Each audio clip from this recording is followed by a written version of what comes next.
Предполагам, че всички сте чували за хубавата кожа на корейките.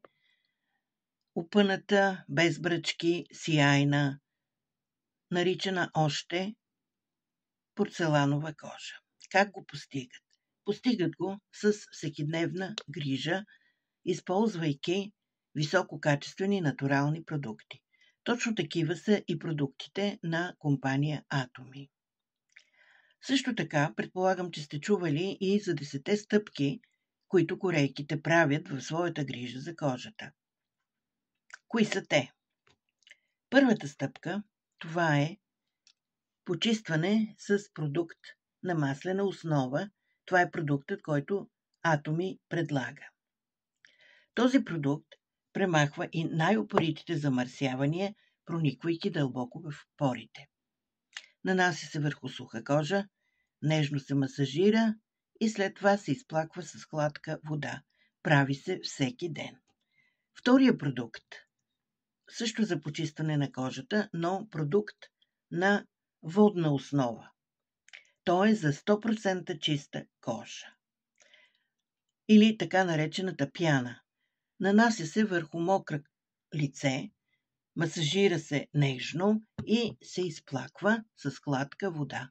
Също се прави всеки ден. Третата стъпка, това е пилинга или скраб. Той премахва мъртвите клетки на кожата и се прави един път седмично. Това са трите стъпки в първия етап почистване на кожата. Вторият етап подхранване на кожата, или както аз го наричам, даваме храна на кожата, започва с четвъртата стъпка, която е тонизиране. Използва се тонер. Atomy предлага 2 вида комплекта от козметика за подхранване на кожата. Единият е за по-млада кожа, The Fame, другия е за над 40-45 годишни, Absolute. И така, тонизирането. То омекотява, хидратира и подготвя кожата да абсорбира по-добре есенцията и серума. Петата стъпка. Есенция. Есенцията е сърцето на грижата. Ускорява обновяването и възстановяването на кожата.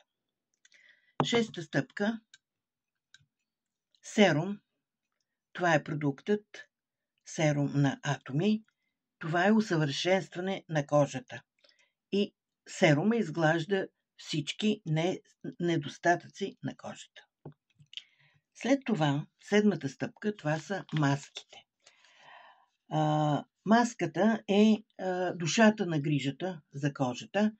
Atomy предлага 3 вида: осветляваща, стягаща и хидратираща. Маската съживява, тонизира и озарява. Принуждава кожата да абсорбира по-добре всички хранителни вещества и влага. Хубаво е да се прави един път на седмицата, престоява 15-20 минути. Осмата стъпка, това е грижа за очите. Това е крем около очите, който изглажда бръчките и намалява подотините под очите. Хубаво е да се използва такава шпатула. С този край се взема от крема, поставя се около очите и с кръглата част, която е въртяща се разнася крема около очите. Ако нямате такава шпатула, разнасянето на крема около очите трябва да става много нежно с безименните пръсти на ръцете, тъй като те имат най-слаб натиск. Деветата грижа. Крем. Той хидратира кожата и това е ключът към сияйна кожа. Това са стъпките в грижата за кожата в етапа подхранване. Последната стъпка, 10-та, но също много важна при защита на кожата. Това е слънцезащитен крем. Atomy предлага в 2 варианта, бежев и бял. Той е 50+. И това е една наистина важна стъпка, която защитава кожата от предварително стареене. И така, ако се интересувате от продуктите на Атоми, можете да се регистрирате. Това е най-добрият начин да ги ползвате, тъй като купувате директно от производителя и тази регистрация е безплатна. Така че заповядайте.